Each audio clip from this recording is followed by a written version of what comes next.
There is a blue bird in my heart that wants to get out. मेरे दिल में एक नील पक्षी है जो बाहर निकलना चाहता है। दोस्तों, यह लाइन इंसान के भीतर छिपे सॉफ्ट सेंसिटिव हिस्से की ओर इशारा करती है जिसे वह दुनिया से छुपाए रखता है। But I am too tough for him, लेकिन मैं उसके लिए बहुत कठोर हूँ। दोस्तों, स्पीकर कहता है कि वह अपने नरमी को बाहर नहीं आने देता क्योंकि उसने खुद को कठोर बना लिया है। I say stay in there, I am not going to let anybody see you. मैं कहता हूँ वही रहो, मैं किसी को भी देखने नहीं दूंगा। वह अपने भीतर के सच्चे जज्बातों को दबा देता है क्योंकि सोसाइटी में वह उन्हें उजागर नहीं कर सकता। दोस्तों यहाँ तुम ब्लू बर्ड यानी उसकी इमोशंस एंड सेंसिबिलिटी का प्रतीक है। There is a blue bird in my heart that wants to get out. मेरे दिल में एक नील पक्षी है जो बाहर निकलना चाहता है। दोस्तों, यह दोहराव यह शो करता है कि ये इमोशंस दबाने के बावजूद भी जीवित है। But I pour whiskey on him and inhale cigarette smoke. लेकिन मैं उस पर विस्की उड़ेल देता हूँ और सिगरेट का धुआं खींचता हूँ। शराब और धुएं के जरिए वह अपने इमोशंस को दबाने की कोशिश करता है। And the horse and the bar tenders.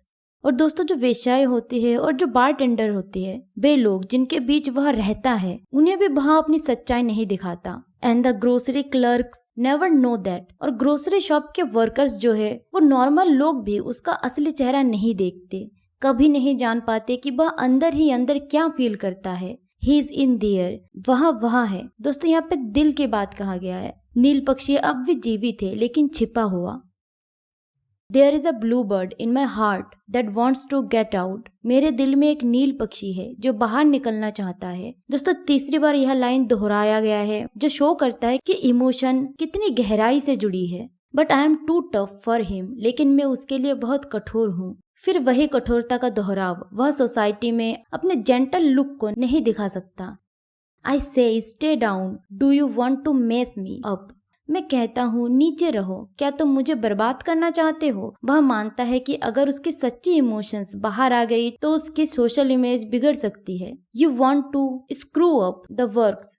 तुम सब कुछ गड़बड़ करना चाहते हो। दोस्तों, उनका डर है कि सेंसिटिविटी उसके लाइफ की सिस्टम को बिगाड़ देगा।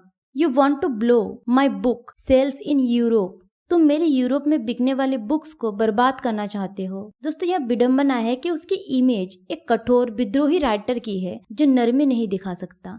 There is a blue bird in my heart that wants to get out. मेरे दिल में एक नील पक्षी है जो बाहर निकलना चाहता है। दोस्तों, फिर से वह इमोशन लगातार बाहर आने की कोशिश कर रही है। But I am too clever, I only let him out a night sometimes. लेकिन मैं बहुत चतुर हूँ, मैं उसे बस कभी कभी रात में बाहर आने देता हूँ। रात जब कोई नहीं देखता तब वह खुद से ऑनेस्ट होता है। When everybody is asleep, जब सब सो रहे होते हैं, उसकी नरमी तभी बाहर आती है जब दुनिया की नजर नहीं होती। I say, I know that you are there, so don't be sad. मैं कहता हूँ मुझे पता है तुम वहाँ हो, इसीलिए उदास मत हो। दोस्तों, वहाँ अपनी इमोशंस को थोड़ी सिंपैथी देता है। Then I put him back.